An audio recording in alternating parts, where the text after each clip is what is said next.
राज्यातील मराठा बांधवांसाठी आताची सर्वात मोठी आणि आनंदाची बातमी आलेली आहे। बघा, आज राज्याचे मुख्यमंत्री देवेंद्र फडणवीस साहेब यांच्या माध्यमातून सर्व मराठा बांधवांसाठी आताची सर्वात मोठी आणि आनंदाची बातमी देण्यात आलेली आहे। बघा, मागच्या 4 दिवसांपासून जे आंदोलन सुरू होतं तर त्या आंदोलनाला आज खऱ्या अर्थाने यश सुद्धा आलेलं आहे। कारण आज थेट राज्याचे मुख्यमंत्री देवेंद्र फडणवीस साहेब यांच्या माध्यमातून आरक्षणावरती सर्वात मोठा आणि आनंदाचा निर्णय घेण्यात आलेला आहे। बघा, कालच देशाचे गृहमंत्री अमित शाह साहेब आणि राज्याचे मुख्यमंत्री देवेंद्र फडणवीस साहेब यांच्यामध्ये मंत्रिमंडळाची बैठक पार पडलेली होती। यांच्याच माध्यमातून हा मोठा निर्णय घेण्यात आलेला आहे। म्हणजे संपूर्ण मराठा समाजासाठी हा सर्वात मोठा आणि आनंदाचा निर्णय ठरणार आहे। बघा, कालच जी.आर काढण्यात आलेला होता, परंतु त्या जी.आर मध्ये कोणकोणत्या गोष्टी नमूद करण्यात आलेल्या होत्या तर त्याची आजपासून अंमलबजावणी सुद्धा होतच आहेत। बघा, मागच्या वेळेस जरांगे साहेबांची फसवणूक झालेली होती, परंतु यावेळेस जरांगे साहेबांची फसवणूक होणार नाही अशा पद्धतीने जी.आर सुद्धा काढण्यात आलेला आहे। मराठा बांधवांना टिकणारा आरक्षण देण्यात आलेला आहे, त्या संदर्भात आज जी.आर सुद्धा काढण्यात आलेला आहे। बघा, एकंदरीत काल कोणकोणत्या गोष्टी घडलेल्या आहेत, आज सकाळपासून कोणकोणते निर्णय लागू करण्यात आलेले आहेत आणि पुढच्या 2 दिवसांमध्ये कोणकोणत्या गोष्टी घडणार आहेत तर याची संपूर्ण माहिती या व्हिडिओच्या माध्यमातून पाहणार आहोत। त्यामुळे हा व्हिडिओ स्किप न करता अगदी शेवटपर्यंत पाहणं गरजेचं आहे। तर बघा, मराठा बांधवांनो, ज्या मराठी बांधवांनी मागच्या 4 दिवसांपासून रात्रीचा दिवस केलेला आहे, हाडाची काळ केलेली आहेत, रक्ताचं पाणी केलेलं आहे, तर अशा सर्व मराठी बांधवांच्या अथक प्रयत्नांना आज खऱ्या अर्थाने यश आल्याचं चित्र या ठिकाणी पाहायला मिळत आहे। बघा, काही वर्षांपासून मराठा आरक्षणाचा प्रश्न लांबणीवरती चाललेला होता।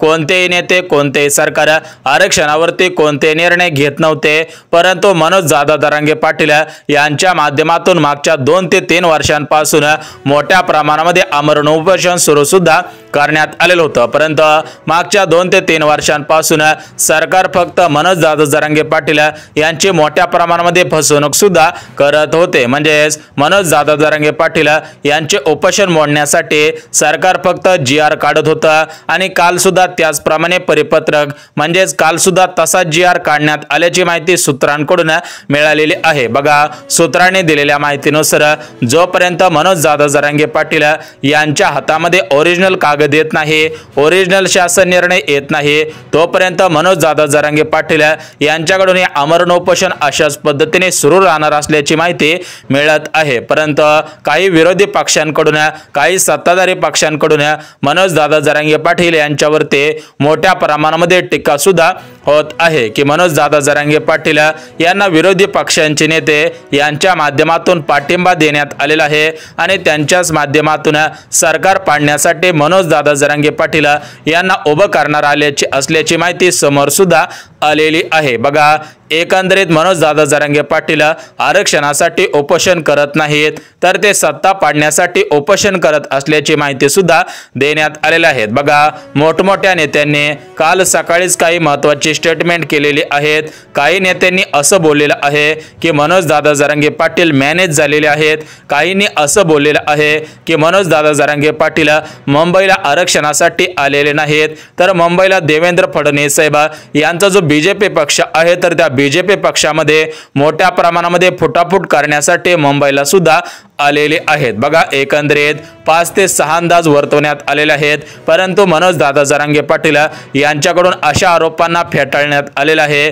त्यांनी दिलेल्या माहितीनुसार माझ्या समाजासाठी मी काही वर्षांपासून अशाच पद्धतीने आंदोलन करत आहे, त्यामुळे मला कोणत्याही सत्ताधाऱ्यांना पाडण्याचा किंवा कोणावरती टीका करण्याचा कोणताही अधिकार नाही आणि मी तशा प्रकारे कृत्य सुद्धा करणार नाही। एकंदरीत माझा प्रश्न आरक्षणाचा आहे, मी आरक्षण मिळाल्याशिवाय माघारी हटणार नाही। मराठी बांधवांच्या मुलांना मोफत शिक्षण मिळालं पाहिजे, मराठी बांधवांना सुद्धा या आरक्षणाचा फायदा झाला पाहिजे, गरजवंत मराठ्यांना सुद्धा मोठ्या प्रमाणामध्ये मोठमोठे शिक्षण घेता यावे, यासाठी मी मागच्या 4 दिवसांपासून आंदोलन आणि उपोषण सुद्धा करत आहोत। बघा मित्रांनो, मराठी बांधवांनो, मागच्या 4 दिवसांपासून मनोज दादा जरांगे पाटील आझाद मैदानामधून आमरण उपोषण करत आहे। गेल्या 4 दिवसांपासून मनोज दादा जरांगे पाटील यांनी अन्नाचा एक कणही न घेता 4 दिवस अन्न पाण्याशिवाय आंदोलन सुद्धा केलेलं आहे। एकंदरीत आमरण उपोषण जाहीर करण्यात आलेलं आहे। एकंदरीत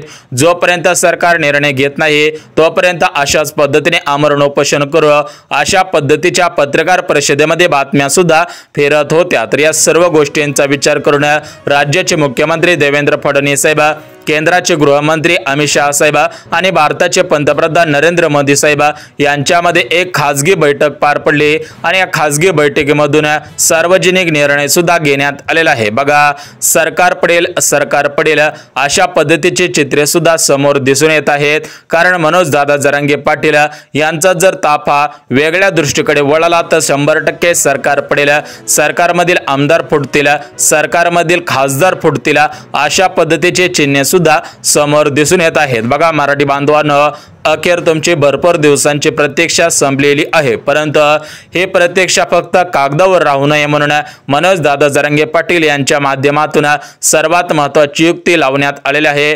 तर याच युक्तीने मराठी बांधवांना आरक्षण मिळेल अशा पद्धतीची माहिती वरिष्ठ नेते असतील, मराठा समाजाचे जे स्वयंसेवक असतील यांच्या माध्यमातून सुद्धा देण्यात आलेले आहे। बघा, एकंदरीत राज्याचे मुख्यमंत्री देवेंद्र फडणवीस साहेब यांच्या माध्यमातून काल जो GR काढण्यात आलेला आहे, काल जो मनोज दादा जरांगे पाटील यांच्या हातामध्ये GR देण्यात आलेला आहे, तर त्या GR मध्ये कोणकोणत्या गोष्टी नमूद करण्यात आलेल्या आहेत आणि मागच्या वेळेस ज्यावेळेस जरांगे पाटील मुंबईकडे रवाना झालेले होते, ज्यावेळेस मागच्या वेळेस मुंबई जाम केलेली होती, त्यावेळेस सुद्धा असाच एक GR देण्यात आलेला होता, परंतु त्यावेळेस मुख्यमंत्री एकनाथ शिंदे साहेब होते। त्यामुळे सर्वांना वाटलं होतं की एकनाथ शिंदे साहेबांकडून कसल्याही प्रकारची फसवणूक होणार नाही, परंतु त्यांनी दिलेल्या कागदानुसार सुद्धा काही दिवस आरक्षण टिकलं, तर काही दिवसानंतर हे आरक्षण टिकलं नाही। एकंदरीत मराठा समाजाला टिकणारं आरक्षण मिळालं पाहिजे, मराठी समाजाला जे सर्वांना आरक्षण आहे तशाच पद्धतीने आरक्षण मिळालं पाहिजे,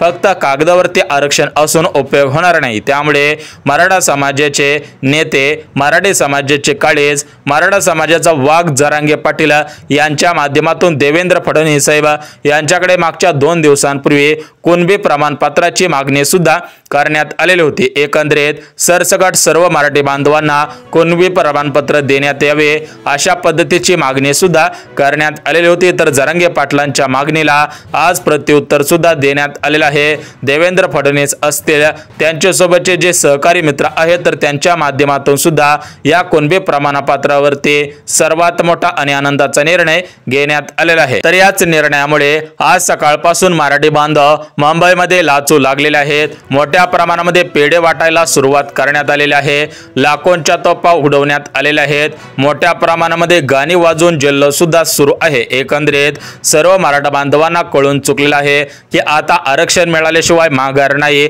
आणि आरक्षण 100% मिळणार आहे। कारण मागच्या 4 दिवसांपासून मुंबई जाम आहे आणि मुंबई जाम असल्यामुळे मोठ्या प्रमाणामध्ये मोठमोठ्या कंपनींचं मोठ्या प्रमाणामध्ये नुकसान सुद्धा होत आहे। म्हणजेच एकंदरीत राज्याची आर्थिक परिस्थिती ढासळत असल्याची माहिती समोर येत आहे। कारण महाराष्ट्र राज्याची राजधानी मुंबई आहे आणि या मुंबईमध्ये मोठ्या प्रमाणामध्ये IT कंपनी आहेत, मोठ्या प्रमाणामध्ये उद्योग क्षेत्रे आहेत, परंतु जर मोठमोठ्या रांगा ट्रॅफिकच्या लागलेल्या असतील तर या ठिकाणी कामाला कोण जाणार आणि त्या कंपन्यांची कामे कशा पद्धतीने होणार अशा पद्धतीचे प्रश्नचिन्ह सुद्धा समोर दिसून येत आहे। बघा, मागच्या काही मिनिटांपूर्वी पत्रकारांनी तेथील नागरिकांना विचारले असता तर त्या नागरिकांनी दिलेल्या माहितीनुसार आम्ही 4 दिवसांपासून कामाला गेलेलो नाही, आमचं 4 दिवसांपासून प्रोडक्शन सुद्धा बंद करण्यात आलेलं आहे। कारण मराठ्यांची फौज हे लाखांच्या नाही तर करोडांच्या घरामध्ये मुंबईमध्ये घुसलेली आहे। बघा,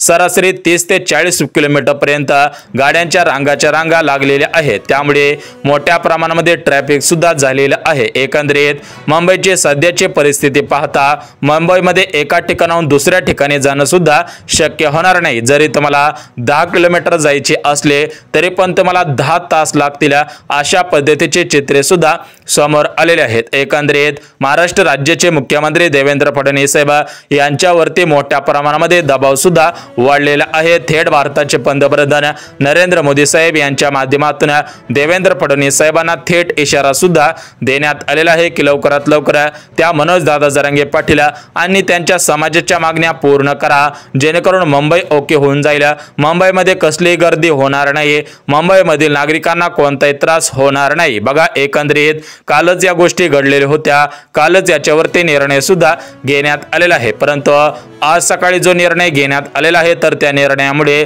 संपूर्ण मराठा समाजामध्ये आनंदाचे वातावरण पसरलेले आहे, आनंदाची लाट सुद्धा पसरलेली आहे। तर बघा मराठी बांधवांनो, लाखांची फौज घेऊन अंतरवाली सराटे पासून ते आझाद मैदानापर्यंत मोठ्या प्रमाणामध्ये मराठी बांधव गेलेले होते, परंतु मागच्या 4 दिवसांपासून मोठ्या प्रमाणामध्ये त्यांची तंगी सुद्धा झालेली आहे। त्यांनी मोठ्या प्रमाणामध्ये हाल अपेष्ट सुद्धा सोसलेले आहेत, परंतु या हाल अपेष्टांना आज खऱ्या अर्थाने यश आल्याचं चित्र समोर आलेलं आहे। बघा, या मराठा आरक्षणावरती सर्वात मोठा निर्णय याच आंदोलनकर्त्यांमुळे आलेला आहे, याच मनोजदादा जरांगे पाटील यांच्यामुळेच या आंदोलनाला खऱ्या अर्थाने यश आल्याचं चित्र समोर येत आहे। बघा, हा दिवस 100% सुवर्ण अक्षरांनी लिहिला जाईल अशा पद्धतीचे चित्रे समोर दिसून येत आहेत। बघा, महाराष्ट्र राज्याचे शेतकरी पुत्र मराठ्यांचं काळीज जरांगे पाटील यांची जी ठाम भूमिका आहे तर या ठाम भूमिकेला सर्वांनी सलाम केलेला आहे, कारण एवढी गर्दी जमवणे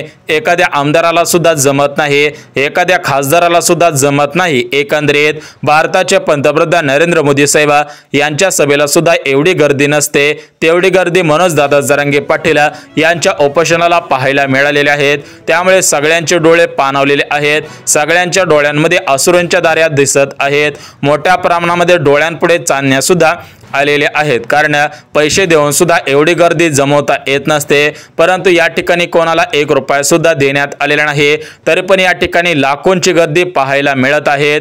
जर तुम्ही या ठिकाणी कॅमेरामध्ये कैद केलेले फोटो पाहिले तर तुमच्या डोळ्यांमधून 100% अश्रूंच्या धारा वाहणार आहेत, कारण तोच जल्लोष, तोच आक्रोश, एवढ्या वर्षांचा संघर्ष आज मिटताना पाहायला सुद्धा मिळत आहे। एकंदरीत मनोजदादा जरांगे पाटील यांनी घेतलेली भूमिका ही 100% योग्य असल्याची माहिती समोर सुद्धा आलेली आहे। परंतु मराठी बांधवांनो, राज्याचे मुख्यमंत्री देवेंद्र फडणवीस साहेब यांच्या माध्यमातून काल जो GR काढण्यात आलेला होता आणि त्याच्या अगोदर जो GR काढण्यात आलेला आहे आणि याच्या पुढे कोणता GR निघणार आहे याची माहिती सुद्धा अगदी 2 मिनिटांमध्ये सांगून टाकतो। बघा, ज्यावेळेस महाराष्ट्र राज्याचे मुख्यमंत्री एकनाथ शिंदे साहेब होते त्यांच्या वेळेस सुद्धा हा GR काढण्यात आलेला होता, त्यामध्ये सुद्धा स्पष्टपणे नमूद करण्यात आलेलं होतं की मराठ्यांना त्यांच्या हक्काचं वेगळं आरक्षण वाटप केलं जाईल, दिलं जाईल। परंतु मागच्या वेळेस काही दिवसांपुरतं ते आरक्षण 100% टिकलेलं आहे, भरपूर मराठी बांधवांच्या मुलांनी याचा फायदा घेतलेला आहे, परंतु काही कालावधीनंतर ते आरक्षण कोर्टाच्या चौकटीमध्ये बसत नाहीत, याच्यामध्ये बसत नाहीत अशा पद्धतीची उत्तरे देऊन मराठी बांधवांचं आरक्षण या ठिकाणी काढून घेण्यात आलेलं होतं। परंतु यावेळी जो काल GR काढण्यात आलेला आहे तर त्या GR मध्ये सुद्धा त्याच गोष्टी नमूद केलेल्या आहेत। एकंदरीत मनोजदादा जरांगे पाटील यांचं जे आमरण उपोषण सुरू आहे तर ते आमरण उपोषण थांबवायचं आहे, त्यासाठी अशा पद्धतीचे GR काढण्यात येत असल्याची माहिती सुद्धा समोर येत आहे। परंतु मराठा समाजाचे शेतकरी पुत्र, मराठा समाजाचे काळीज, मराठा समाजाचं वाघ म्हटलं जाणारे जरांगे पाटील यांनी मोठ्या प्रमाणामध्ये युक्ती सुद्धा लावलेली आहे। बघा, त्यांनी लावलेल्या युक्तीला 100% सलाम करण्यात आलेला आहे। त्यांनी दिलेल्या माहितीनुसार जोपर्यंत टिकणार आरक्षण मिळत नाही, जोपर्यंत मला त्याच्यावरती विश्वास बसत नाही, तोपर्यंत अन्न पाण्याचा त्याग केल्याशिवाय मी 100% शांत बसणार नाही, अन्नाचा कण सुद्धा खाणार नसल्याची माहिती समोर आलेली आहे। बघा, अंतरवाली सराटीचा भाग हा मराठा समाजासाठी 100% देवदूत म्हणून ठरलेला आहे, कारण मराठा समाजाचे नेते फक्त मराठ्यांचा वापर फक्त गनिमी कावा करण्यासाठी करत होते, म्हणजेच मराठा समाजाचा वापर फक्त मतदानापुरता करत होते। एकदा मतदान झालं की या आरक्षणाच्या मुद्द्यावरती कोणताही निर्णय घेत नव्हते, त्या मराठा आरक्षणावरती म्हणायला सुद्धा तयार नव्हते। बघा, जर पाहायला गेलं तर मराठा समाजाचे मोठ्या प्रमाणामध्ये आमदार आहेत, मोठ्या प्रमाणामध्ये खासदार आहेत, तरी पण ते या आरक्षणावरती एक शब्द सुद्धा काढत नाहीत। बघा, मराठा समाजाच्या सर्व आमदारांनी आणि सर्व खासदारांनी मनोजदादा जरांगे पाटील यांना मोठ्या प्रमाणामध्ये पाठिंबा सुद्धा द्यायला पाहिजे होता, परंतु या आमदारांनी कोणताही पाठिंबा दिलेला नाही। परंतु भाग्यश्री हॉटेलचे मालक त्यासोबतच तिरंगा हॉटेलचे मालक, त्यासोबतच पुण्यामधील शौर्यवाड्याचे मालक असतील, जलपरीचे मालक असतील, तर यांच्या माध्यमातून मोठ्या प्रमाणामध्ये मराठा बांधवांसाठी केळे पाठवण्यात आलेले आहे। मराठी बांधवांना पिण्याची पाण्याची सोय सुद्धा करण्यात आलेली आहे। मोठ्या प्रमाणामध्ये नाश्ता असेल अशा प्रकारची व्यवस्था या हॉटेल मालकांकडून करण्यात आलेली आहे। त्यामुळे ज्या हॉटेल मालकांना आपण नाव ठेवत होतं तर त्या हॉटेल मालकांनी आज त्यांची माणुसकी सुद्धा दाखवून दिलेली आहे। तर ही माणुसकी पाहून सर्वांच्या डोळ्यांमध्ये अश्रूंच्या धारा पाहायला मिळत आहे। सर्वांचे डोळे 100% पाणावलेले आहेत। परंतु मराठी बांधवांनो, आता आपण काही महत्त्वाचे मुद्दे पाहिलेले आहेत, परंतु मराठा समाजाला 100% आरक्षण टिकेल अशा पद्धतीने मिळू शकते का त्याची माहिती सुद्धा लगेच सांगतो। तर बघा मराठी बांधवांनो, राज्य सरकारने दिलेल्या माहितीनुसार हे आरक्षण एका दिवसामध्ये देता येणार नाही, तर याच्यासाठी मोठा वेळ लागत असतो। त्यामुळे जरांगे पाटलांनी आपली भूमिका बदलावी, आमरण उपोषण बंद करावं आणि अंतरवाली सराटीकडे रवाना व्हावं। आम्ही आरक्षणावरती निर्णय घेऊ, लवकरच आरक्षण लागू करू अशा पद्धतीचा निर्णय घेतलेला होता। त्यामुळे मोठ्या प्रमाणामध्ये आक्रोश सुद्धा निर्माण झालेला होता। लागलेले आहेत, लवकर निर्णय होईल।